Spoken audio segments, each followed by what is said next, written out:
ओम श्री गुरुभ्यो नमः। ओम मातृशक्तये नमः। ओम असतो मा सद्गमय तमसो मा ज्योतिर्गमय मृत्योर्मामृतंगमय। ओम शांति शांति शांति। उपनिषद कक्षा 387 बृहदारण्यक उपनिषद की कक्षा 112।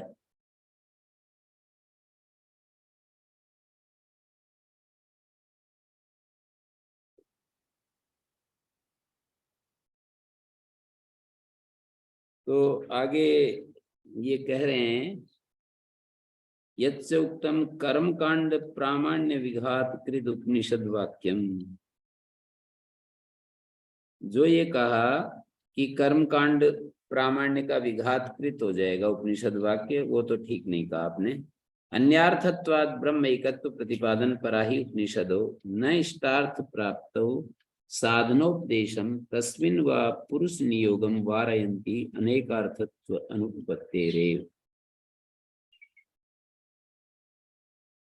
बात ये चल रही थी ना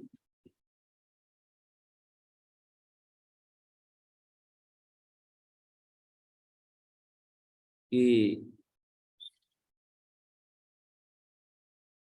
उपनिषद वाक्य कर्म कांड की प्रामाणिकता को नष्ट करने वाले हैं। ये उपनिषद वाक्य तो एकत्व का प्रतिपादन कर रहे हैं और कर्म कांड में तो विविधता चाहिए, क्रिया, कर्ता, कर्म, फल, ये सब चाहिए।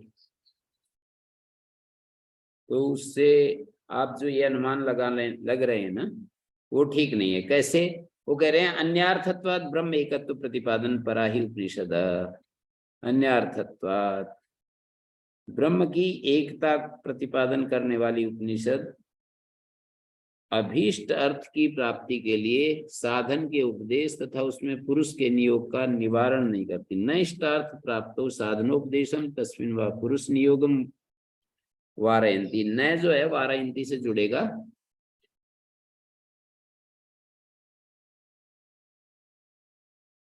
ब्रह्म एकत्व प्रतिपादन परक जो उपनिषद हैं, ब्रह्म एकत्व प्रतिपादन परक जो उपनिषद हैं, वे इष्ट अर्थ की प्राप्ति में या साधन का उपदेश में तस्मिन् व पुरुष नियोगम न वारयंती, पुरुष नियोग का वारण नहीं करती। कितनी अच्छी बात कही है। सार निकाल निकाल करके अमृत पिलाते हैं भाष्यकार। भाष्यकार अमृत पान कराते हैं। पुरुष को जो साधन में पुरुष, मेरे को तो स्वर्ग चाहिए, ऐसे जो मेरे को तो स्वर्ग चाहिए, ऐसा कोई पुरुष स्वर्ग के लिए प्रयत्न कर रहा है ना, स्वर्ग के लिए जिसने अपनी जान झोंक रखी है कि मेरे को तो स्वर्ग चाहिए, कह रहे हैं कि उपनिषद उसको थोड़ी रोक रही है। मेरे को दुख निवृत्ति चाहिए, ब्रह्मानंद प्राप्ति चाहिए, उसको प्रेरित करती है। आ जाओ फिर इसमें। दो अलग अलग रास्ते हैं ये, यूं कह रहे हैं।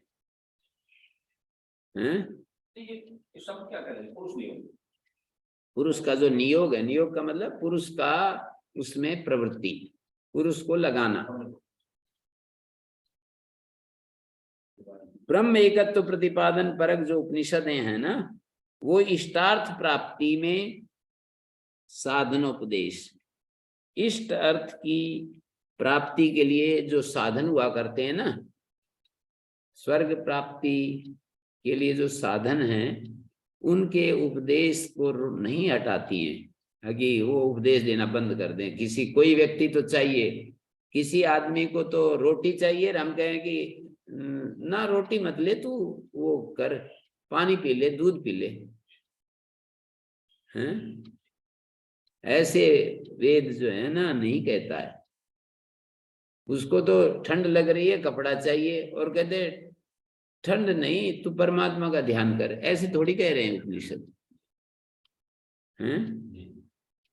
इष्ट अर्थ की प्राप्ति में जो उसको चाहिए ना, उसकी प्राप्ति में जो साधन का उपदेश होता है कि भाई ऐसे ऐसे करोगे तो ये इष्ट प्राप्त होगा। तुम्हें सुख चाहिए तो सुख चाहने के लिए तुम्हें मर्यादित भोगों का रास्ता अपनाना पड़ेगा, तुम्हें कर्म करने पड़ेंगे, कर्म में आने वाले जो झमेले हैं, ताप दुख हैं, उनको सहना पड़ेगा।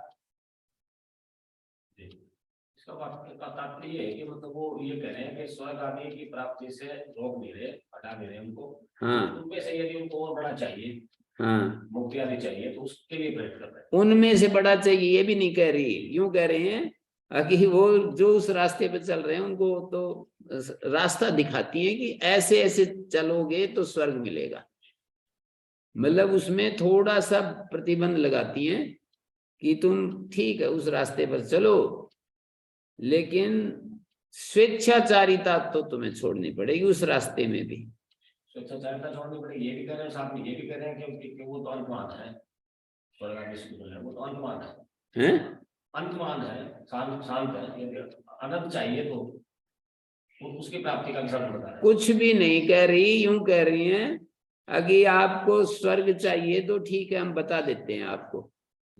ये तो उनको कहेंगी जो जिनका इष्ट मुक्ति है, हाँ जिनका इष्ट मुक्ति है उनको कहेंगी कि अंतमान है, ये क्षणिक है, ये सब कितना भी कर लो फिर वापस आना पड़ेगा, ये सब उनके लिए है, इनके लिए थोड़ी है। कोई आदमी विवाह कर रहा है और विवाह करते समय उनको कोई यूं कहे कि ये सब दुख है, किस लिए तुम कर रहे हो, ये कोई बात है? ये तो दुख दर्शन विवाह आदि में उनके लिए है जो जिनको विवाह में मतलब निर्भ्रांत रूप से जिनको मतलब उधर नहीं जाना है, तो उनको कहेंगे कि हाँ ठीक है। तो उनको जो उनकी समझ बनी है उसको विकसित करने के लिए फिर रास्ता बताएंगे। तुम ध्यान करो, श्रवण मनन करो, निधिध्यासन करो। स्वर्ग के लिए जा रहा है, उसको थोड़ी श्रुति कह रही है कि तुम अनित्य सुख में डूब रहे हो, तुम गलत कर रहे हो।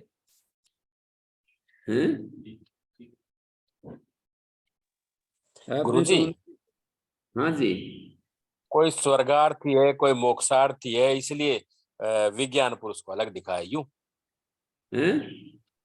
कोई स्वर्गार्थी है, हाँ, कोई मोक्षार्थी है, हाँ, तो इसके लिए स्वर्गार्थी है, उसके लिए विज्ञान पुरुष को अलग बताया है। हाँ, स्वर्गार्थी को विज्ञान में पुरुष को अलग तो बताना ही पड़ेगा, क्योंकि द्वैत आवश्यक है। नहीं विज्ञान में पुरुष तो वही है, यहाँ तो अद्वैत मत में। पर हाँ, ये बात आपकी है, जो स्वर्गार्थी है ना, उसके लिए तो कर्मकांड आवश्यक है। हाँ कर्मकांड आवश्यक है। पर ये जो आप निष्कर्ष निकाल रहे हो ना, विज्ञान में पुरुष अलग दिखाया है, द्वैत चाहिए, वो तो सब ठीक, द्वैत आदि तो ठीक है, पर विज्ञान में पुरुष में द्वैत थोड़ी है। विज्ञान में कई जगह बता रहे हैं, वो कई जगह ये भी कह रहे हैं कि विज्ञान पुरुष इसलिए अलग बताया है। हाँ, कल आपने ये शुरू किया था तब ये बात कही थी आपने। विज्ञान में पुरुष को अलग बताने का मतलब ये है, विज्ञान में पुरुष को अलग बताने का मतलब है कि मेरे को कर्म का फल आगे मिलेगा, मैं नष्ट नहीं होऊंगा। ये निश्चय जिसको है वही तो स्वर्ग के लिए प्रयत्न करेगा। जिसको यही निश्चय नहीं है कि भाई ये शरीर तो यहाँ खत्म, अब इसके बाद मेरे को कुछ मिलना मिलना कुछ है नहीं, कि मैं तो समाप्त हो जाऊंगा, तो वो कोई भी व्यक्ति ऐसे स्वर्ग को नहीं प्राप्त करना चाहेगा। उसको आशा होनी चाहिए, उम्मीद होनी चाहिए, पूरा निश्चय होना चाहिए श्रुति के ऊपर कि मैं ऐसा करूंगा तो ऐसा होगा, तो अगला जन्म ही सही पर मेरा किया हुआ व्यर्थ नहीं जाएगा, और मैं ही रहूंगा। जो इस समय कर्म कर रहा है वही फल भोगेगा, कोई बदलेगा भी नहीं, ऐसा निश्चय होना चाहिए। पर ये जो एकत्व की बात है ना, एकत्व की बात का मतलब ये है ब्रह्म एकत्व, जो ब्रह्म और विज्ञान में एक ही हैं, ब्रह्म और विज्ञान में एक ही हैं, ये मुक्ति के इच्छुक लोगों के लिए हो जाएगा। अभी शरीर में जो विज्ञान में है वो अभी हम मान रहे हैं कि वो सब ब्रह्म से अलग है, तो ठीक है, ब्रह्म से अलग है पर शरीर से भी अलग है वो। पर स्वर्ग सुख के लिए इतना निश्चय तो चाहिए कि इस शरीर से वो अलग है और वो मरता नहीं है। ये बात तो पक्की है ना। जब तक ये निश्चित नहीं होगा कि वहां स्वर्ग में भी मैं ही होगा तो कोई आदमी प्रयास नहीं करेगा। हाँ, स्वर्ग में भी मैं ही, जो आज मैं ये कर रहा हूं ना, प्रयत्न, कोशिश कर रहा हूं, तपस्या कर रहा हूं, कष्ट उठा रहा हूं, वही मैं आगे स्वर्ग में सुख भोगूंगा। तो इस शरीर से तो अलग हो गया ना वो, शरीर तो यही नष्ट हो जाता है। ठीक है, ब्रह्म से उसका एकत्व बेशक ना हो, एकत्व स्वीकार नहीं हो किसी को, किसी को ब्रह्म से एकत्व स्वीकार ना हो, ये तो संभव है। और वो ऐसा मान ही रहा है कि मैं एक विज्ञान में हूँ, शरीर से अलग हूँ, मैं जैसा कर्म करूंगा वैसा मुझे फल मिलेगा। ऐसा पूर्ण निश्चित मति व्यक्ति जो है ना, स्वर्ग के साधनों का अनुष्ठान करेगा और वो स्वर्ग को अपना उद्देश्य बनाकर स्वर्ग प्राप्त करेगा। पर जिसको ये निश्चय नहीं है तो वो तो प्रयत्न भी नहीं करेगा। अगली बात, जिसको ये निश्चय हो गया कि ब्रह्म और ये विज्ञान में एक ही है, वो भी क्यों करेगा?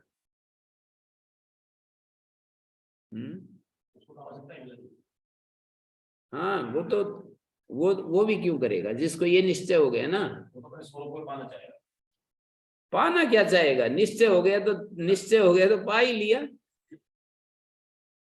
आप कह रहे हो पाना चाहेगा, पाना क्या चाहेगा? वो तो वो हो गया। मतलब निश्चय होने का मतलब यह है कि ब्रह्म और विज्ञान में एक ही हैं, और एक ही हैं तो कौन कर्ता, कौन क्रिया, कौन कर्म, कौन फल, सब निरस्त हो जाते हैं। तो ये तो स्पष्ट हो गया। अब ये पूरे श्रोतागण यदि प्रश्न उठाएंगे तो विचार कर सकते हैं। स्पष्ट हो गया कि शरीर से अलग चाहिए स्वर्ग के इच्छुक लोगों के लिए। विज्ञान में की सत्ता बिल्कुल उनको अलग अनुभव में आनी चाहिए या निश्चय होना चाहिए। विज्ञान में की सत्ता तो निश्चित होगी, विज्ञान में का स्वरूप और निश्चित नहीं होगा। हाँ, विज्ञान में का स्वरूप क्या है ये उनको नहीं पता है। जो स्वर्ग के स्वर्गार्थी जो लोग हैं ना, विज्ञान में की सत्ता पूरी निश्चित है कि मैं जो आज काम कर रहा हूं वो 100 साल बाद मैं ही रहूंगा और मैं ही फल भोगूंगा। पक्का उनको ये निश्चित मति जो हो जाते हैं वो इसके लिए प्रयत्न करते हैं। लेकिन जिनको ये मति, जिनकी ये मति बन गई कि ये जो ब्रह्म है और जो ये विज्ञान में है इसमें भेद नहीं है, एक ही है, श्रवण मनन निधिध्यासन के द्वारा जिनने ये निष्कर्ष निकाल लिया है, अपने जीवन का निचोड़ निकाल लिया है, सार निकाल लिया है, तो वो तो कर्म अपने आप ही छूट जाएंगे, तो स्वर्ग से विमुख अपने आप ही हो जाएगा। क्योंकि वो यावान अर्थ उद्पाने सर्वथा संप्लुतोद के न्याय हो जाएगा। विज्ञान में मतलब जो बड़ी चीज मिल जाती है, छोटी अपने आप ही चीज छूट जाती है। बुद्धि से निश्चित हो जाने के बाद भी स्थिति बनाए रखने के लिए तो प्रसाद नहीं, वो तो मैं बोल ही रहा हूँ, श्रवण मनन निधिध्यासन। निधिध्यासन क्या चीज है?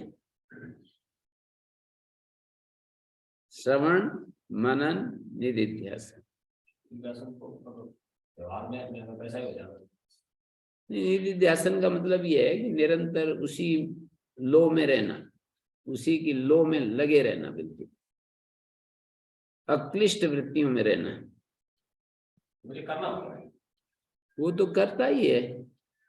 श्रवण मनन निधिध्यासन से ही वो निश्चय पर पहुंचता है ना। निश्चय जो है श्रवण मनन निधिध्यासन ही करवाते हैं ना। निधिध्यासन तो इंशाल्लाह करना पड़ेगा जी, निधिध्यासन को साथ साथ ही चलेगा श्रवण मनन निधिध्यासन। जितने जितने अंश में वो कहते हैं स्वामी दयानंद जी ना कि मनुष्य एक क्षण भी ज्ञान कर्म उपासना से, ये उपासना ही तो है निधिध्यासन, एक क्षण भी अलग नहीं होता। तो जैसी उपासना फिर उसी के अनुरूप ज्ञान आएगा, जैसा कर्म होगा उसके अनुसार ज्ञान आएगा, जैसा ज्ञान आएगा वैसे कर्म होंगे। ऐसे तीनों गुथे हुए हैं, ज्ञान कर्म उपासना। जैसी समझ बनती है वैसे ही उसी समझ के अनुसार कर्म होते हैं। जैसे कर्म होते हैं वैसी उपासना होती है। जैसी उपासना वैसे कर्म वैसा ज्ञान। जैसे कर्म वैसा ज्ञान वैसी उपासना। जैसा ज्ञान वैसे कर्म वैसी उपासना। एक को पकड़ करके कहोगे तो दो उसी के अनुरूप ढल जाएंगे।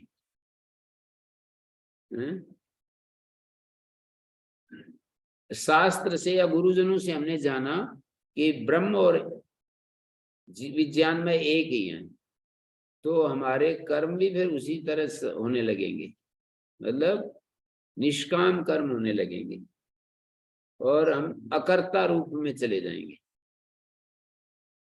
जब तक हम ब्रह्म और विज्ञान में के एकत्व को नहीं जानते तब तो विज्ञान में कर्ता होता ही है, भोक्ता भी होता ही है। अब आपको समझ में आया कि कर्ता भोक्ता का क्या चक्कर था ना? हैं?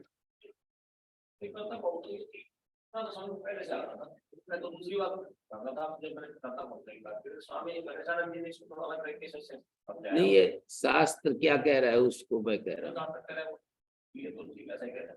शास्त्र ये कह रहा है कि विज्ञान में जो है ना वो अलग है, और उस समय वो कर्ता भोक्ता नहीं मानेगा तो फिर क्यों हो लगेगा उसमें, स्वर्ग के लिए क्यों प्रयत्न करेगा?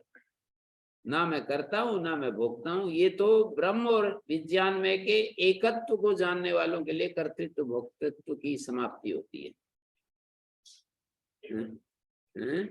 ऐसा ही। तो इसमें तो आपके मन, ये आपकी तरफ से एक प्रश्न आया था कि विज्ञान में को कर्ता भोक्ता कैसे कह रहे हैं? इस स्थिति में कह रहे हैं। हाँ, तो इस स्थिति में कह रहे हैं ना, कर्ता भोक्ता नहीं है। पर जब तक कर्म में लगा हुआ व्यक्ति है तो कर्ता भोक्ता तो है ही विज्ञान में, नहीं तो कौन कर्म का फल भोगेगा?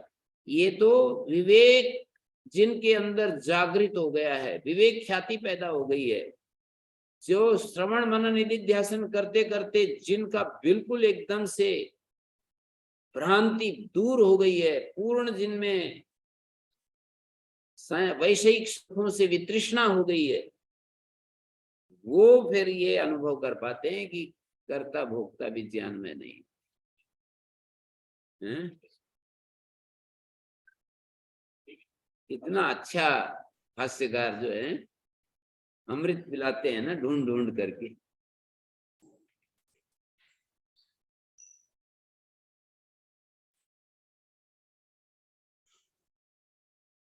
हाँ, तो ये मेरे ख्याल में स्पष्ट हुआ होगा। ये शेखर जी का प्रश्न होना चाहिए, यदि नहीं है तो फिर तो बिल्कुल एकदम से बहुत बड़ी विजय हो गई है। कर्ता भोक्ता क्यों कहते हैं और कर्ता भोक्ता किस स्थिति में नहीं है? जी गुरु जी।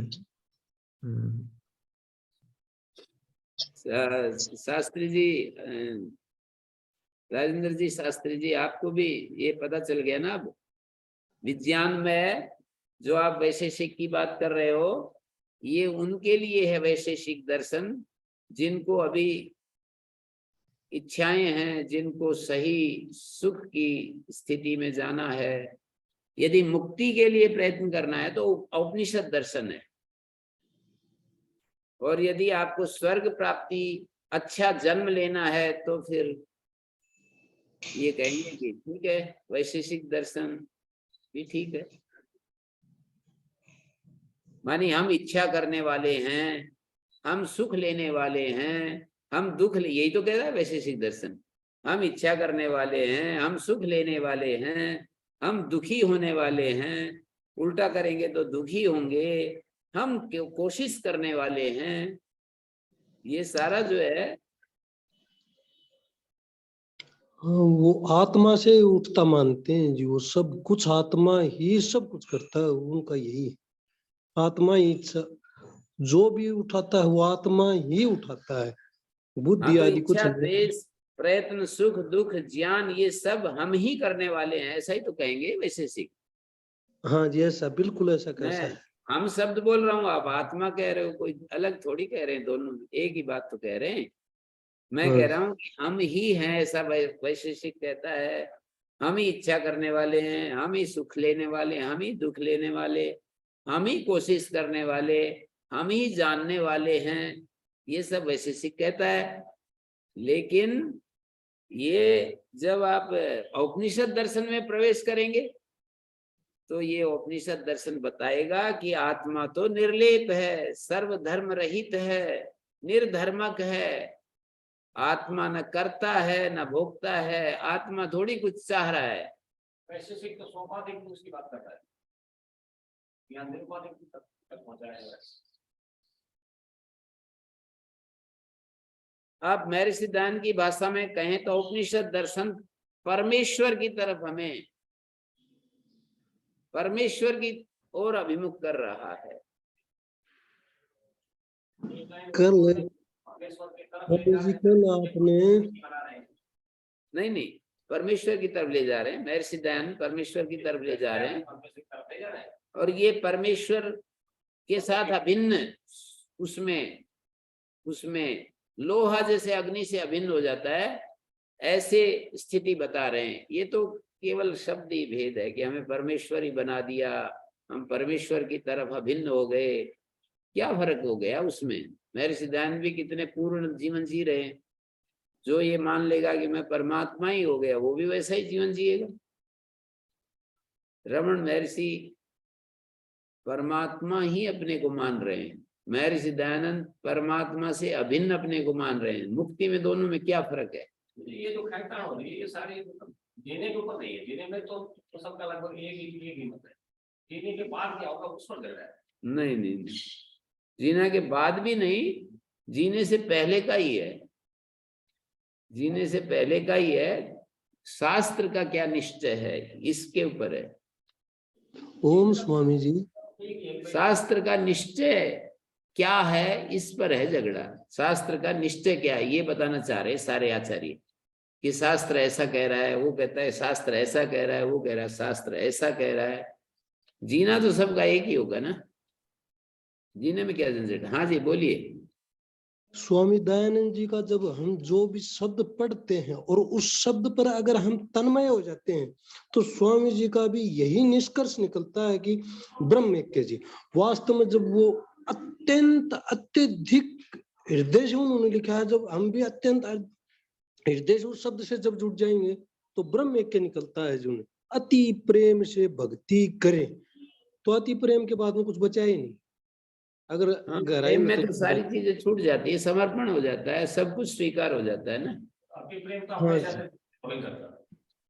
तो स्वामी दयानंद जी ने भी ब्रह्म ऐक्य माना है जी। अगर हम गहराई में अगर घुसते हैं तो अति प्रेम अपने से भिन्न, ये एक दृष्टि है कथन करने की। अति प्रेम वो प्रेम करने वाला के लिए प्रेमास्पद होता है ना।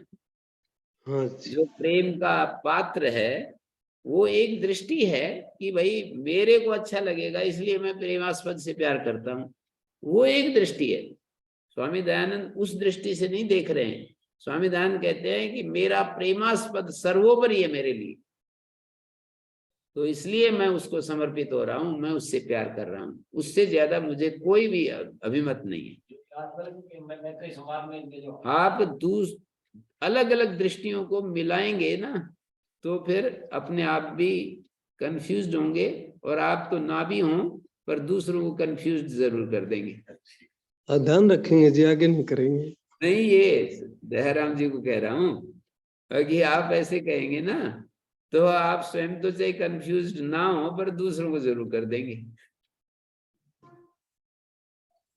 तो उसका तात्पर्य हमें यही लेना चाहिए कि आचार्य लोग तो वाक्यों के अर्थ निर्णय में जुटे हुए हैं कि ये वाक्य क्या कह रहे हैं। जीना तो सबका एक जैसा ही है ना। रमण महर्षि भी वैसी मुक्त स्थिति में है, महर्षि दयानंद भी मुक्त स्थिति में, और रमण महर्षि तो वाक्यार्थ निर्णय में भी नहीं, अपना बस पकड़ लिया उन्होंने किसी की कही हुई बात। आचार्य शंकर जैसे व्यक्ति की, आचार्य शंकर वाक्यार्थ निर्णय में जोर लगा रखा है। स्वामी दयानंद ने वाक्यार्थ निर्णय में जो श्रोत्रिय होते हैं, जो व्याकरण आदि शास्त्र पढ़े होते हैं, वो वाक्यार्थ निर्णय में अपने आप को डाल देते हैं। कि वाक्य क्या कह रहे हैं। बाकी जिन्होंने व्याकरण आदि नहीं पढ़ा है वो तो किसी एक को पकड़ करके बस चिपक जाते हैं, उनमें से किसी एक को पकड़ लिया और उस सिद्धांत के अनुसार चिपक गए। ओम स्वामी जी, कल परसों आपने कहा था कि जो पढ़ता रहेगा, पढ़ते पढ़ते पढ़ते पढ़ते भी उसका मोक्ष संभव है। तो पढ़ते पढ़ते तो ये जैसे आप जैसे जो एक भी वर्ण नहीं छूट रहा व्याकरण का, उन लोगों के लिए है या हमारे जैसों के लिए भी है? नहीं, ये तो उन्हीं के लिए है जो बिल्कुल सचेत हैं और वाक्यार्थ बोध है जिनको। आप लोग तो बस जितना आपको आता है ना उसको पकड़ करके ध्यान में जितना ज्यादा से ज्यादा समय लगाएंगे और संसार के विषयों के प्रति वितृष्ण जितना ज्यादा हो जाएंगे, बस यही है साधन। संसार के विषयों में वितृष्ण होना और जितना अधिक से अधिक मतलब आत्मा में स्थिति, दो ही साधन है, तीसरा क्या बताएं। कर्म तो फिर इसके साथ जोड़ने पड़ेंगे, निष्कामता में आने चाहिए।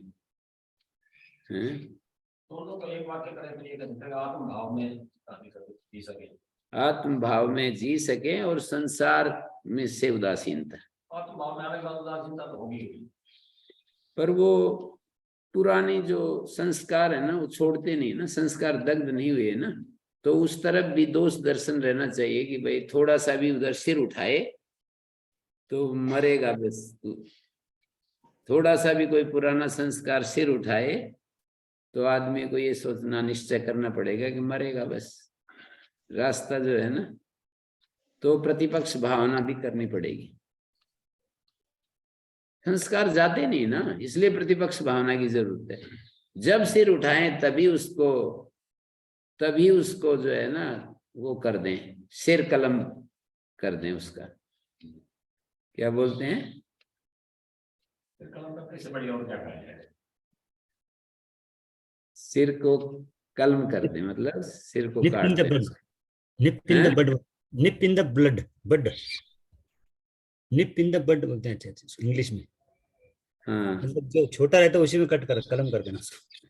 Nip in the bud. हाँ, निप in the bud, nib in the बड है। जी जी जी। तो ये करना पड़ेगा। संस्कार ने, हम आत्म भाव में चले भी गए, स्वरूप स्थिति हो भी गई तो संस्कार थोड़ी चले जाते हैं, वो कभी भी सिर उठा सकते हैं। तो जैसे ही वो सिर उठाएं, निप इन द बड, उसी समय उसको कलम कर देना चाहिए। यही है उदासीन भाव उस तरफ कि नहीं वो मेरा रास्ता नहीं है। प्रतिपक्ष भावना तत्काल आनी चाहिए, तब जाकर के हमारी परमानेंट स्वरूप स्थिति हो पाएगी। आप ये सोचो कि आपने एक बात, आप कई बार जोर दे रहे हो इस बात पर कि बस आत्म भाव में रहे, आत्म भाव में रह जाए तो फिर तो बात बन जाए, पर रहेगा कैसे वो जब कितना एक पहाड़ जैसा संस्कारों का साथ लिए घूम रहा है? बड़ी पोटड़ी उठाए घूम रहे हैं गुरुजी।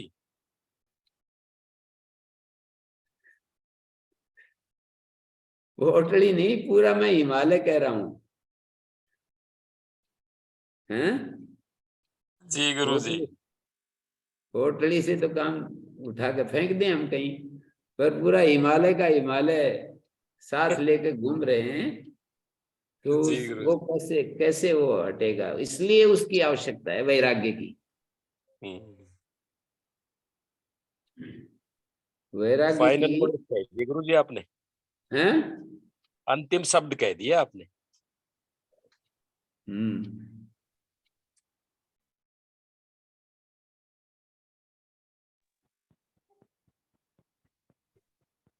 अभी ये मेरे को भी अच्छा लग रहा है, ये विज्ञान में जो है ना कर्ता भोक्ता कैसे है। मैं भी ये बार बार प्रश्न कर रहे थे तो मेरा सही उत्तर नहीं आ रहा था। अभी ये तो, मैं तो बस इतना कहकर आगे बढ़ रहा था अभी भाई विज्ञान में को कर्ता भोक्ता तो मान रहे हैं, विज्ञान में को कर्ता, पर किस दृष्टि से मान रहे हैं? जब तक हमारे अंदर अविद्या है, कामनाएं हैं, तो कौन कर्ता भोक्ता है? और जो ये बात कही ना, अब वो स्वामी दयानंद जी मतलब अपने ढंग से खंडन कर रहे हैं दूसरे का। उसके अभिप्राय का खंडन, उसके अभिप्राय को पकड़ेंगे तो वो खंडन नहीं हो पाएगा। कहते हैं ना, जो जीव को कर्ता भोक्ता नहीं मानते वो तो महामूढ़ हैं।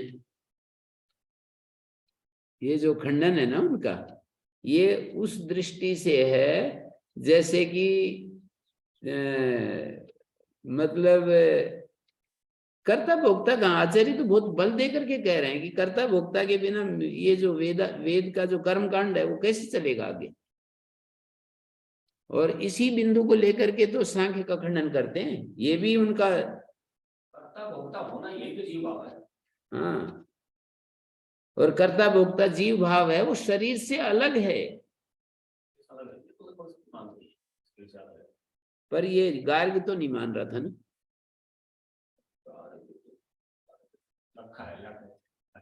आचार्य ने ला के रखा है, आधी बात रखने के लिए, आगे की बात हम पूरी करेंगे। ये तो आख्यायिका है।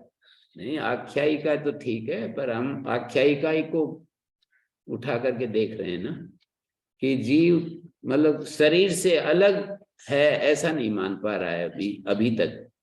जब तक कि उसको अजात शत्रु का वापिस उपदेश नहीं मिला ना, तब तक वो शरीर से अलग कर्ता भोक्ता कोई है ऐसा नहीं मान पा रहा है। वो तो इंद्रियों तक ही हाँ, मतलब तो मान रहे इंद्रियां तो मान रहा है, पर वो शरीर से अलग कहाँ हुई? इंद्रियां तो उसी में आ गई, सूक्ष्म शरीर का घटक है। शरीर जो है स्थूल शरीर का घटक है। संघात का मुखिया कौन है वो तो पता है ना। हाँ, संघात से अलग है और संघात उसका वो है, स्व है। स्वामी हाँ, संघात उसका स्व है, ऐसा वो नहीं पहुंचा है। तो ये दो धाराएं हैं, इष्टार्थ। ओम गुरुजी। हाँ जी, हाँ जी। तो बस यहाँ पे ना, एक तो हम एकत्व में ईश्वर को बिल्कुल छोड़ देते हैं। यहाँ तो इनको तो ईश्वर की तो कोई जरूरत है ही नहीं। और जी दूसरा कि मुक्ति में बस सब कुछ खत्म हो गया। जी, मुक्ति मतलब बस सब कुछ खत्म हो गया। सब कुछ खत्म हो गया मतलब आत्मा भी खत्म हो गया, ऐसा? हाँ, मतलब आत्मा उसमें समुद्र में ही जाके मिल गया तो अपना ये तो उपनिषद कह रही है, ये क्या कह रहे हैं? आचार्य शंकर तो नहीं कह रहे, उपनिषद ऐसी कह रही है, श्रुतियां ऐसा कह रही हैं, क्या करें? कि वो उदाहरण ही ऐसे देते हैं कि समुद्र में जैसे नदियां मिल जाती हैं, ऐसे ऐसे मूल श्रुतियों में देखिए। प्रश्नोपनिषद के आखिरी समाप्त जहां हो रहा है ना प्रश्नोपनिषद, वहां यही कहा है कि नदियां जैसे वहां जाकर के मिल जाती हैं, ऐसे ऐसे कहा है। बताओ क्या करें अब? जी। वैसे और स्वामी दयानंद तो और रही इसका बात ईश्वर की बात, मैं अच्छे से इसका उत्तर दे रहा हूं, बहुत ही अच्छे से विचार पूर्वक दे रहा हूं, बिल्कुल एकदम निर्भ्रांत उत्तर दे रहा हूं। ईश्वर की जब तक हमें सीढ़ी की जब तक आवश्यकता है, सीढ़ी की जब तक छत में पहुंचने तक हमें आवश्यकता है, तब तक तो सीढ़ी, नौका की नदी पार करने के लिए आवश्यकता है, तब तक तो नौका की जरूरत है ही। तो चाहे योग दर्शन है चाहे ये वेदांत है, ईश्वर की आवश्यकता महसूस कर रहे हैं, पर यात्रा में है तब तक। जब ईश्वर ही हो गए तो फिर क्या आवश्यकता है? यात्रा में तो पूरी आवश्यकता है, महसूस कर रहे हैं। जो योग दर्शन का 23वें सूत्र से लेकर और 31वें तक जो 10 सूत्रों का एक वो है ना, 23 से 32 तक, पहले पाद में जो ईश्वर प्रणिधानाद्वा तत्प्रतिषेधार्थम एक तत्वाभ्यास, यहाँ तक पूरा ईश्वर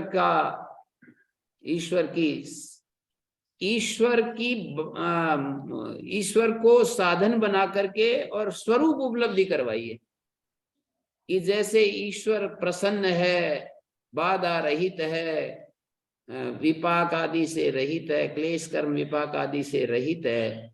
ईश्वर भाव मुझ में आ गया तो फिर मैं मुक्त हो जाऊंगा और अपने स्वरूप में स्थित हो जाऊंगा। ये क्षुद्र चीजों से मुक्त हो जाऊंगा, वृत्तियों से मुक्त हो जाऊंगा, ईश्वर भाव में यदि स्थित हो गया तो। ऐसे ही आचार्य शंकर भी यात्रा में तो ईश्वर की उपयोगिता बता ही रहे हैं, बहुत ज्यादा बता रहे हैं, हैं? यात्रा में तो, नहीं तो वो गीता की संगति नहीं लग पाएगी। गीता का पूरा ईश्वर के ऊपर टिकाव, ईश्वर समर्पण, वो सारा हो नहीं पाएगा। तो यात्रा में तो ईश्वर की आवश्यकता है, और यदि हमने लक्ष्य प्राप्त हो गया तो ऐसा तो फिर लक्ष्य ही प्राप्त हो गया, हम ईश्वरमय ही हो गए, तो अब बताओ ईश्वर की क्या आवश्यकता रही? व्यवस्थापक की आवश्यकता जब तक व्यवस्था में है तब तक ही रहेगी, जब हम व्यवस्था से ऊपर हो गए। ईश्वर की आवश्यकता पूरी है जब हम मार्ग में हैं, अज्ञान में हैं, असहाय हैं, तो ईश्वर की पूरी आवश्यकता है, और उसकी भक्ति की आवश्यकता है। और निरंतर आचार्य ने तो बहुत सारे स्तोत्र भी लिखे हैं ईश्वर भक्ति परक। उनके जो कई ऐसे भक्ति गीत हैं उनके, भज गोविंदम भज गोविंदम भज गोविंदम मूढ़ मते, ये सब ईश्वर की तो आवश्यकता बता रहे हैं। तो ईश्वर की आवश्यकता है जब तक हम मार्ग में हैं, निरंतर अपने क्लेशों को हटा रहे हैं। देखिए, जब तक संस्कार क्षय नहीं होता है, ये अंतिम जीवन का पड़ाव होता है संस्कार क्षय। केवल आत्मोपलब्धि नहीं है, आत्मोपलब्धि के बाद भी संस्कार क्षय करने के लिए हमारे को कुछ करना होता है। कोई पूछ रहा था, कौन पूछ रहा था मेरे को, कि जीवन की अंतिम चीज क्या है, जीवन की अंतिम चीज क्या है? तो हम कह देते हैं कि भाई आत्मोपलब्धि या ईश्वर प्राप्ति या कुछ भी। तो यदि कोई ईश्वर प्राप्ति अंतिम चीज बता रहा है, तो इसके बाद करने के लिए क्या बचा? तो इसके बाद संस्कार क्षय। हाँ, आचार्य जी गजब कर दिया। ये कई बार ऐसे ऐसे वाक्य आते हैं जो कि बस पूछो मत। हाँ, तो ईश्वर बाद भी बचता है। ईश्वर प्राप्ति के बाद भी संस्कार क्षय, क्योंकि संस्कारों का ढेर अभी नाश नहीं हुआ है ना। ईश्वर प्राप्ति तो हो गई, एकदम ईश्वर प्राप्ति होते ही संस्कार बीज दग्ध बीज हो जाए, ऐसा नहीं होता है। संस्कार क्षय, संस्कार दग्ध बीज धीरे धीरे होते हैं। निरंतर ईश्वर प्राप्ति में रहते हुए जो सिर उठाए तभी उसको कलम कर दिया और उसके प्रति उदासीन हो गए, तो वो संस्कार क्षीण हो जाएगा, वो फिर आगे सिर उठाना बंद कर देगा। अन्यथा न ले जाएं, ये वाक्य हमने किसी उपनिषद में, किसी दर्शन में नहीं मिला कि उसके आत्म तत्व के बाद में भी संस्कार दग्ध करने शेष रहते हैं। आचार्य श्री से हमें प्राप्त हुआ, तो इसलिए हमारी श्रद्धा जो है ना और अधिक बढ़ती चली जाती है। तो इस बताओ, इसलिए हम कहते हैं कि आप भी बस ठीक है। तो इसमें जो है ये कह रहे हैं अनेक अर्थत्व अनुपत्तेश्च, उनके अनेक अर्थ होने संभव ही नहीं है। किनके? श्रुतियों के, जो एकत्व बोधक श्रुतियां हैं ना, उन श्रुतियों के अनेक अर्थ होना संभव नहीं है। एकत्व बोधक श्रुतियों की बात है, वो तो एकत्व का ही कथन कर रही है, पर जो कर्मकांड में लगाने वाली श्रुतियां हैं ना, वो उपनिषद श्रुति नहीं है। कर्मकांड में लगाने वाली श्रुतियां जो है दूसरी श्रुतियां, ब्राह्मण ग्रंथों की श्रुतियां हैं। तो उन ब्राह्मण ग्रंथों की श्रुतियों से व्यक्ति ठीक है कर्मकांड करे और स्वर्ग को पाए और अपना सुख भोगे, उसमें क्या दिक्कत है? उपनिषद श्रुतियों के तो अनेक अर्थ हो नहीं सकते,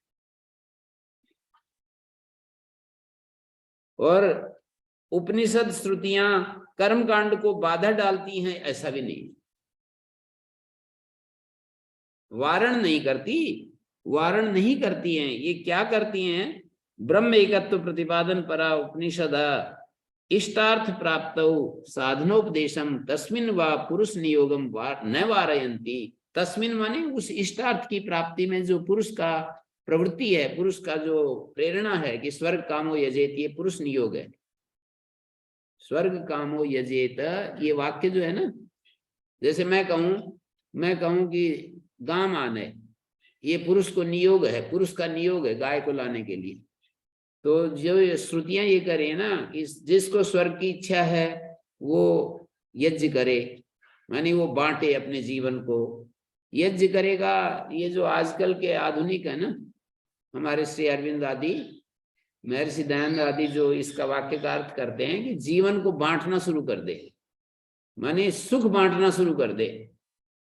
प्राचीन लोग यज्ञ को उस कर्म कांड में ले जाते हैं, अभी इन लोगों ने ऐसे कर दिया कि यज्ञ का मतलब जीवन को बांटना शुरू कर दे, दूसरों को सुख देना शुरू कर दे, जीवन को यज्ञ में बना दे। जो उसके पास है वो निरंतर बांटता रहे, बांटता रहे, बांटता रहे, और अपने इंद्रियों को संयम में करे, और अपनी इच्छाओं पर, मतलब भोग की इच्छा को, यहां पर भोग की इच्छा खत्म होगी तो स्वर्ग मिल जाएगा। वो जो याज्ञिक लोग हैं कितना कष्ट सहन करते हैं, मतलब भोग से अपने आप को हटा करके और निरंतर उस कर्म कांड में लगे रहते हैं। नीचे सोएंगे, कैसे कैसे करेंगे, भोजन आहार भी बिल्कुल संतुलित लेंगे। ये एक तरह का व्यापार ही हो गया कि यहाँ के सुखों को छोड़ के आगे बड़ा सुख के लिए लगे हैं। और ये आईएएस करने वाले व्यापार नहीं कर रहे व्यापार करते हैं, कितनी ज्यादा मेहनत करते हैं, तब जाकर के जीवन भर मौज से रहते हैं। बड़े सुख को पाने के लिए वो जितना त्याग कर रहे हैं, उसी चीज को फिर पाना चाह रहे हैं। वो तो है, वो और अच्छी क्वालिटी में पाना चाहते हैं ना, फिर और अच्छी में जाने के बाद और अच्छी की फिर इच्छा होगी, फिर उसको भी छोड़ना पड़ेगा। हाँ वो तो है ही। वो तो भगवान बुद्ध ने दिखाया है, एक नई नई शादी हुई थी और उसको जो है ना स्वर्ग में ले गए, तो उन्होंने कहा कि ये स्वर्गीय सुखों के, स्वर्गीय सुख के सामने तो वो कुछ भी नहीं है जो दुनिया के जो सुख हैं। ऐसा एक कथा आती है भगवान बुद्ध की। तो कहा उसके सामने इसको पाने के लिए क्या करना पड़े, बोले उधर छोड़ने पड़ेंगे। तो बोले इससे भी बड़ा कोई सुख है, बोले नित्य, फिर वो रस रूप जीवन है जिसमें कोई दोबारा नीचे नहीं आते। तो बोले उसको करने के लिए इसको भी छोड़ना पड़ेगा, हैं? वास्तव में तो आगे बड़ा सुख पाने के लिए आप जो सुख का क्या कर रहे हो, तो एक प्रकार से पैसे अपनी पूंजी को इन्वेस्ट कर रहे हैं और फिर इन्वेस्ट कर देंगे, फिर इन्वेस्ट कर देंगे, तो उसका तो ज्ञान दाना है। हाँ तो वो उसका भोग करके और फिर वापस बैंक में पैसे डाल दिए, मौज से हमने खूब मौज ले ली, फिर अपने नीचे आ गए, फिर कमाना शुरू किया, फिर अपने कमा करके फिर बैंक भर दिया। ऐसा चलते हैं। वो जो वेस्टर्न वाला करते हैं कि 5 दिन खूब कमाते हैं और उसको 2 दिन पढ़ते हैं। हाँ 5 दिन कमाओ, 2 दिन आराम से वहां पर जा करके समुद्र के किनारे पर अपना, समुद्र के किनारे कोई जुआ खेलता है, कोई कुछ करता है, कोई कुछ करता है। तो ऐसे ठीक है। आचार्य जी, हाँ जी, आचार्य जी, गौतम बुद्ध का आपने नाम लिया, तो उनका क्या दर्शन है? इसके हमारे आचार्य शंकर, स्वामी दयानंद, रमण महर्षि, उनके सीरीज में आते हैं क्या? वो उनका अलग है? नहीं उनका भी दर्शन ये है ना कि उनका सांख्य से प्रभावित दर्शन है। मानी वृत्ति रहित हो जाओ और बस, वो आत्मा की बात सांख्य करता है, वो आत्मा की बात भी नहीं करते। ये कहते हैं कि इन वृत्तियों का सम ही मोक्ष है। वृत्तियों की, इनको अच्छा लगेगा अपने मास्टर जी नरेश जी को, वृत्तियों की शांति ही मोक्ष है और कुछ मोक्ष नहीं है। बिल्कुल गुरुजी। 5 स्कंद होते हैं ना, उन 5 स्कंदों को निरोध करना ही मोक्ष है। और 5 स्कंदों में वो सारे संसार भी आ गए, वृत्तियां भी आ गई, उनके संस्कार भी आ गए। संस्कार मुक्त होना भी उस वृत्तियों की शांति में। आप वृत्तियों को शांत करने को मोक्ष बताते हो, इतना वाक्य और जोड़ लो, संस्कारों से भी मोक्ष होना। हाँ गुरुजी, वो तो बात है ही, धर्म तो पूरा नष्ट होना चाहिए। धर्म तो पूरा नष्ट होना चाहिए। हाँ तो 5 स्कंद होते हैं ना, उनके दर्शन को पूछ रहे हैं, तो 5 स्कंद से मुक्ति है उनकी। 5 स्कंद कौन से हैं यदि पूछें तो हम आपके सामने चर्चा कर सकते हैं। 5 स्कंद, 5 स्कंद इस तरह है कि सभी विषय और इंद्रियां रूप स्कंद हैं। सारे विषय शब्द स्पर्श रूप रस गंध और इंद्रियां रूप स्कंद में आते हैं। और आलय विज्ञान और प्रवृत्ति विज्ञान का प्रवाह विज्ञान स्कंद है। आलय विज्ञान और प्रवृत्ति विज्ञान, आलय विज्ञान होता है मैं हूं, और प्रवृत्ति विज्ञान होता है यह है। प्रवृत्ति विज्ञान होता है यह है, और आलय विज्ञान होता है मैं हूं, अहंतास्पद और इदंतास्पद। इदंता को लेकर के प्रवृत्ति विज्ञान और मैं को लेकर के तो ये विज्ञान स्कंद है। ये भी एक प्रकार का ये विज्ञान स्कंद हो गया। सुख दुख की जो प्रतीति है, सुख दुख ज्ञान है, उसका जो प्रवाह है दोनों स्कंदों के कारण होता है, ये वेदना स्कंद है। सुख दुख का जो बोध है ना, इन दोनों का फल है। जो रूप स्कंद है और विज्ञान स्कंद है, इन दोनों का फल है वेदना स्कंद। और शब्दोल्लेखी संवित प्रवाह संज्ञा स्कंद है। शब्द के साथ जो ज्ञान का प्रवाह चलता है वो संज्ञा स्कंद है। मतलब शब्द के साथ जो प्रवाह चलता है ना। और राग द्वेष आदि क्लेश, मद मान आदि क्लेश, धर्माधर्म, ये जो वेदना स्कंद निबंधन है वे संस्कार स्कंद है। वेदना स्कंद के अधीन जो ये होते हैं ना, राग द्वेष आदि क्लेश होते हैं, मद मान आदि क्लेश होते हैं, धर्माधर्म आदि जो होते हैं, वेदना स्कंद के आश्रित जो होते हैं वो संस्कार स्कंद है। इन 5 स्कंदों से मुक्ति ही भगवान बुद्ध की मुक्ति है। 5 हो गए, रूप स्कंद, विज्ञान स्कंद, वेदना स्कंद, संज्ञा स्कंद और संस्कार स्कंद। ठीक है, समझ में आया कुछ आप लोगों को, श्रोताओं को? स्कंद से क्या है? 5 स्कंदों से मुक्ति। हाँ, 5 स्कंदों से मुक्ति। 5 स्कंद हो गए, रूप स्कंद, स्कंद माने स्तंभ, उनका अपना टेक्निकल शब्द है। उसका भी अर्थ हो। हाँ, अर्थ होगा, मैं ज्यादा ध्यान नहीं दिया। स्कंद वैसे कंधे को कहते हैं, खंबे को कहते हैं। माने जिसपे ये संसार उठा रखा करते हैं। हाँ, ये खंभों पे या खंभों। तो रूप स्कंद दूसरा क्या है? स्कंद,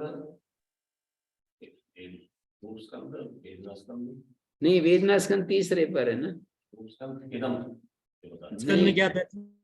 हाँ जी, स्कंद में क्या? विज्ञान संज्ञा, ये चौथे पे संजय। संज्ञा स्कंद चौथा है। तीसरा स्कंद वेदना स्कंद है। अहंता स्कंद, विज्ञान स्कंद जी। दूसरा विज्ञान स्कंद है, जो आलय विज्ञान और प्रवृत्ति विज्ञान है ना। मैं हूं, ये आलय विज्ञान है। यह है, ये सब दूसरों को देखना तो प्रवृत्ति विज्ञान है। अपने को अनुभव करना, मैं हूं ऐसा करके जो अपना स्फुरना होती है ना, अपने होने का एहसास होता है, ये आलय विज्ञान है। विज्ञान स्कंद के 2 भाग हैं, आलय विज्ञान और प्रवृत्ति विज्ञान। विज्ञान स्कंद के 2 पार्ट हैं। ऐसे बोलते हैं सांख्य में भी कि बुद्धि के 2 धर्म हैं, मैं हूं और यह है। तो ये विज्ञान स्कंद है। इन दोनों का फल जो है वो वेदना स्कंद है, सुख दुख का अनुभव। और शब्दोल्लेखी संवित प्रवाह जो है वो संज्ञा स्कंद है। शब्द सहचर जो ज्ञान का प्रवाह होता है ना, शब्द सहचर, शब्द के साथ जो ज्ञान का प्रवाह है वो संज्ञा स्कंद है। और वे आखिरी जो है संस्कार स्कंद है। संजय स्कंद सब नहीं है। संजय स्कंद माने तो यह तो सम्मान आदि का भाव है। नहीं, संज्ञा स्कंद तो यही है जो शब्द के साथ जो निरंतर चीजों को हम देख रहे हैं ना। शब्दोल्लेखी ज्ञान का प्रवाह, शब्द के साथ जो ज्ञान का प्रवाह है। शब्दार्थ ज्ञान विकल्प संकीर्ण सवितर का समापत्ति कहते हैं ना। तो शब्द ज्ञान के साथ जो है ना, ये हम हमारा सारा का सारा शब्द के साथ ही तो चल रहा है ना व्यवहार, यही संज्ञा स्कंद है। एक प्रकार की विकल्प वृत्ति भी साथ में मिली हुई है, तो उनको भी मोक्ष होता और लास्ट वाला संस्कार स्कंद है। इन सब से मुक्ति ही मुक्ति है उनकी।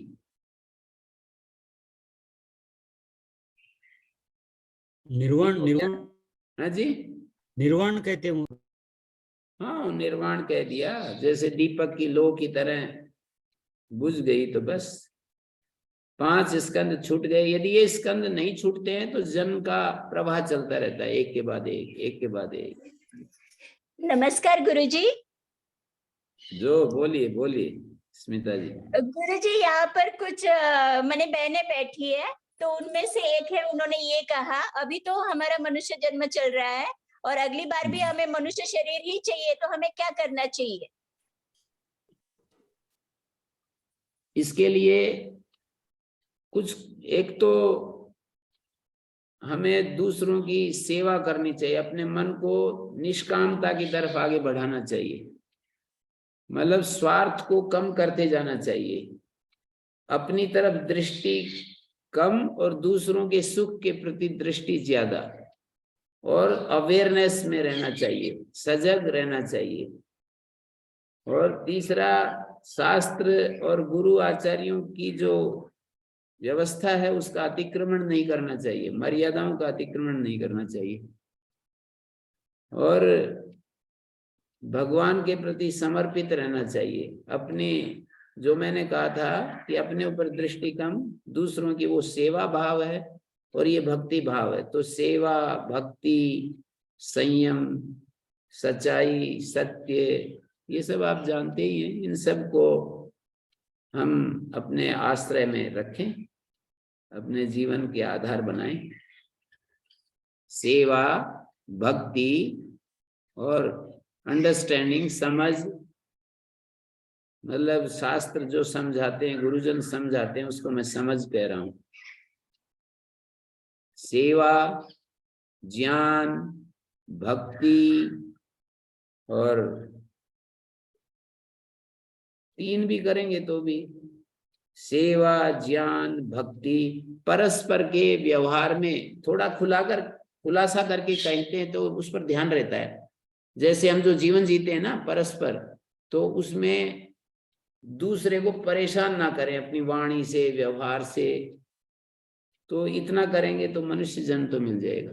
यदि पूरे जीवन ऐसा ही करते रहे, दूसरों को सेवा करते रहे, शास्त्र और आचार्यों से चीजों को देखते समझते रहे, परमात्मा की भक्ति करते रहे, परस्पर का जो फीलिंग्स हैं दूसरों के लिए पॉजिटिव फीलिंग्स बनाए रखें, दूसरों को हम प्रेम, करुणा, वात्सल्य ये दे सकें, दूसरे दुखी व्यक्ति आए तो उन पर करुणा करें।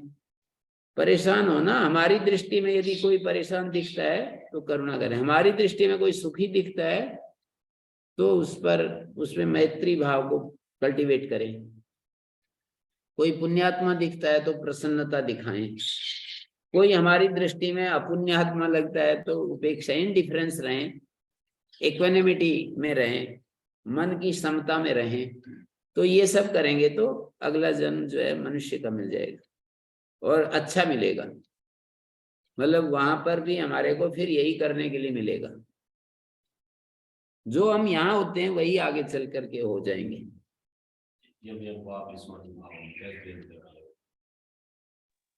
ओम गुरुजी।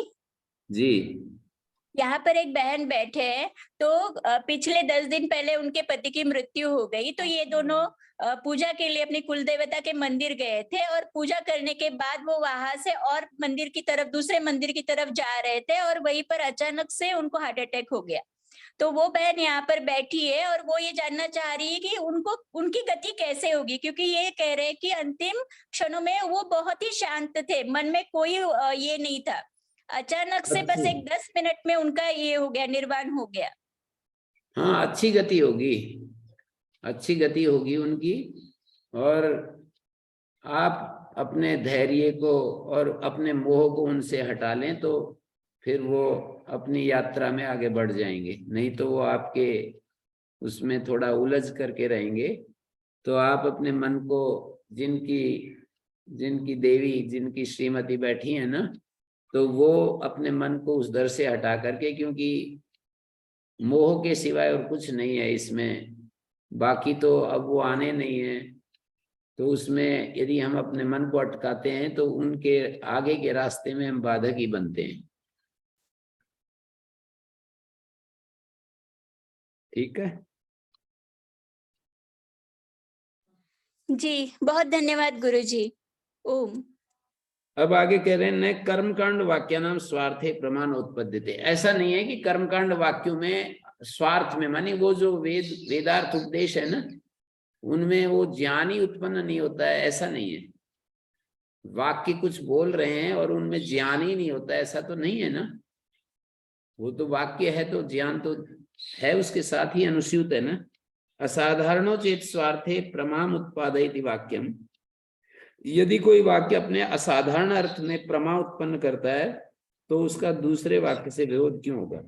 कुतो अन्येन विरोधस्य, दूसरे वाक्य से दूसरा वाक्य कुछ अलग बात कह रहा है तो उससे विरोध थोड़ी है।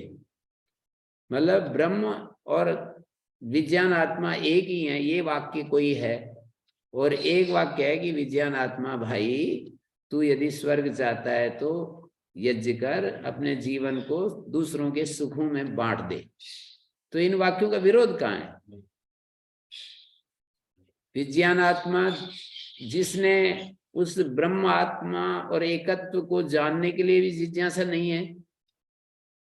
ऐसे कितने लोग हैं, आप पकड़ पकड़ करके, आप ढूंढ ढूंढ करके कहोगे आओ बैठो, मैं आपको ब्रह्म और विज्ञान आत्मा के एकत्व को बताऊंगा, तो यूं ही कहेंगे ना, आपको कोई काम नहीं बचा है, हमारे पीछे पड़ रहे हैं, अपना काम करो, हमारे पीछे क्यों पड़ रहे हो आप? तो जिनको इस चीज की भूख ही नहीं है तो उसको तो क्या बताना। जिनको ये भूख है कि हमें तो ये बताओ कि कैसे हमें अधिक सुख मिलेंगे, कैसे हमारा यशस्वी जीवन मिलेगा, कैसे हम आगे, जैसे इन्होंने प्रश्न किया कि अगला जन्म भी मेरे को मनुष्य मिले, इसके लिए मुझे क्या करना होगा, तो उसके लिए फिर वाक्य मौजूद हैं और वो हमें दिशा देते हैं। उन दोनों वाक्यों का अधिकारी भेद से वक्तव्य है। दो अलग अलग अधिकारी हैं, एक जाता है बेंगलोर को और एक ऋषिकेश को, तो अब वक्तव्य अलग अलग होगा ना। एक को कहेंगे इधर चले जाओ, दूसरे को कहेंगे इधर चले जाओ। तो एयरपोर्ट पे घोषणा होती है कि जो यूएस से जाना चाहे उनके लिए विमान कितने नंबर वहां पे खड़ा है, और जो होटल में जाना चाहे तो वो विरोध कहाँ है? उनके लिए बाहर टैक्सी खड़ी है। वहां पर विरोध कहाँ है उन अलग अलग वाक्यों का? कि भाई यूएस से जाने वालों को इस प्लेटफॉर्म पर पहुंचो, और ताज होटल में जाना है तो बाहर टैक्सी खड़ी है, और उधर बेंगलोर जाना है तो उनके लिए फ्लाइट तैयार है। तो ये इन वाक्यों का विरोध कहाँ है? तो वेद वाक्यों का कोई विरोध नहीं है।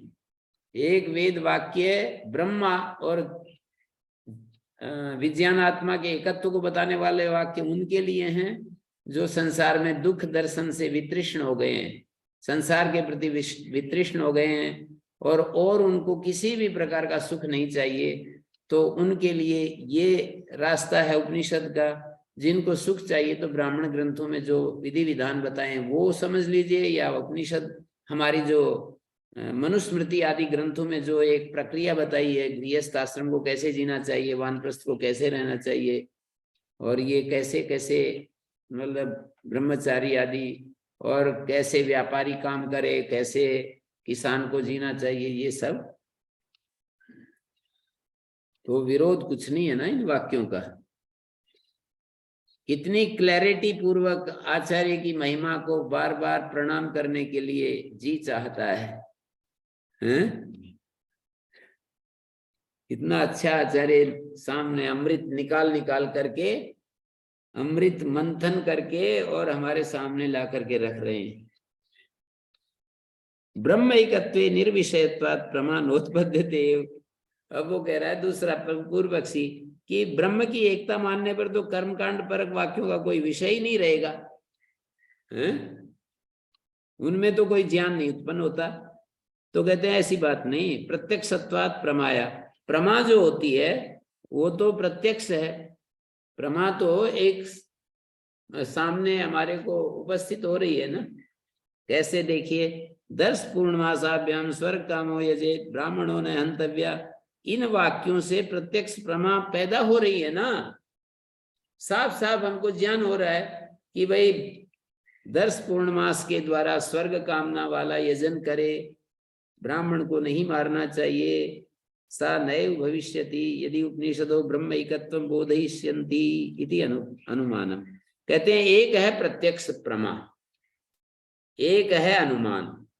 प्रत्यक्ष बलवान होता है, अनुमान को हटा नहीं सकता है। एक अनुमान प्रमाण होता है, एक प्रत्यक्ष प्रमाण।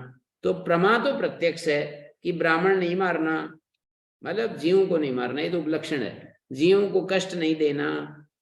और उधर 10 पूर्णमास से स्वर्ग कामना वाले को यजन करना चाहिए, ये तो प्रत्यक्ष प्रमा है। इस वाक्य से प्रत्यक्ष बोध हो रहा है हमको।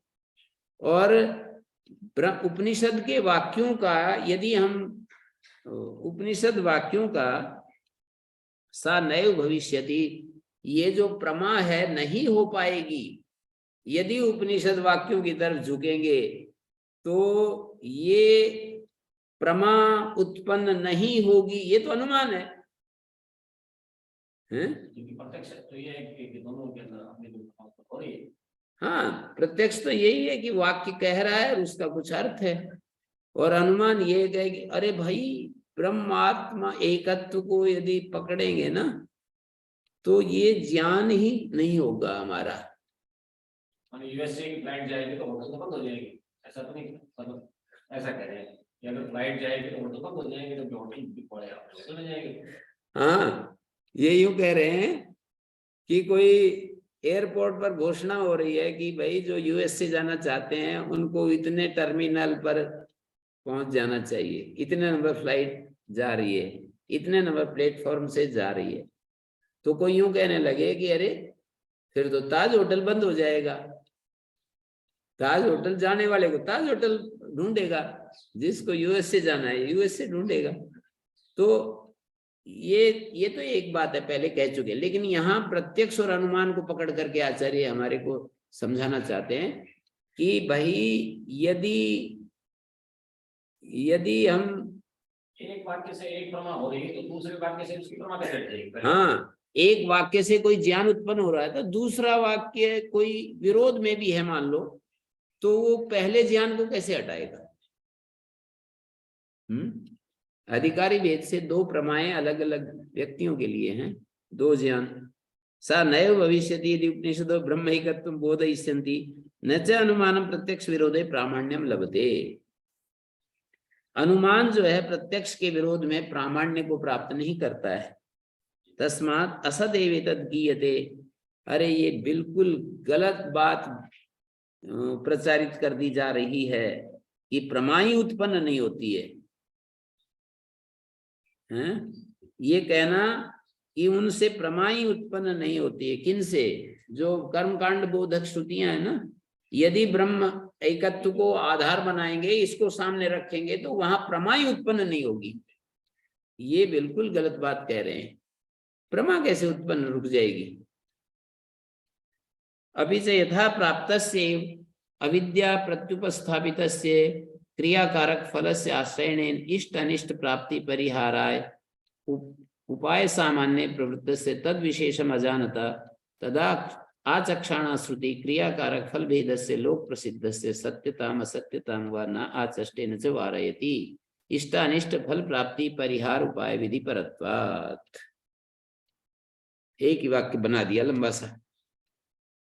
यथा प्राप्त से, जो पुरुष अविद्या द्वारा प्रस्तुत किए हुए यथा प्राप्त, अविद्या जो प्रस्तुत करती है ना हमारे, मतलब आत्मा का एकत्व हमें नहीं है, अभी अविद्या छाई हुई है, मतलब अंतःकरण सक्रिय है।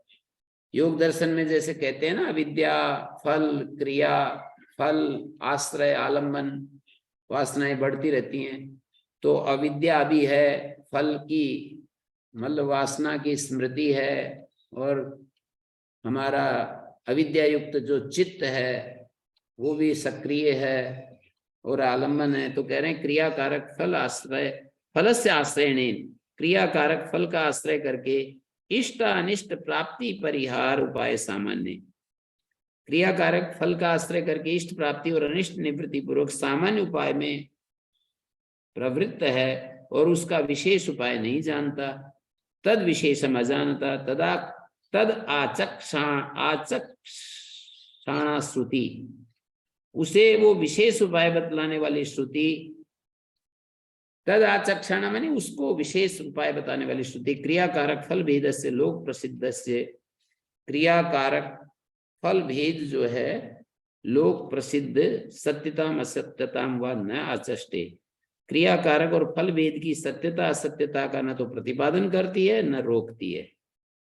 न तो क्रिया कारक फल भेद है ना, उसकी सत्यता, ये जो श्रुति है उपनिषद श्रुति, ना तो क्रिया कारक फल भेद की सत्यता असत्यता का विश्लेषण कर रही है और ना उसको रोक रही है कि तुम उस रास्ते मत जाना भाई, ऐसा नहीं रोक रही है। ऐसा नहीं करी कि वो तो रास्ता गलत है, हाँ, रास्ता है ही नहीं, वो रास्ता ही नहीं है, ऐसा नहीं कह रही। बल्कि महाभारत में तो ये कहा है ना, दो यत्र वेद प्रतिष्ठिता, ये जो है जहां वेद प्रतिष्ठित है वो दो मार्ग हैं, दो मार्ग हैं जहां वेदार्थ प्रतिष्ठित है। श्लोक में बोल करके बताता हूं,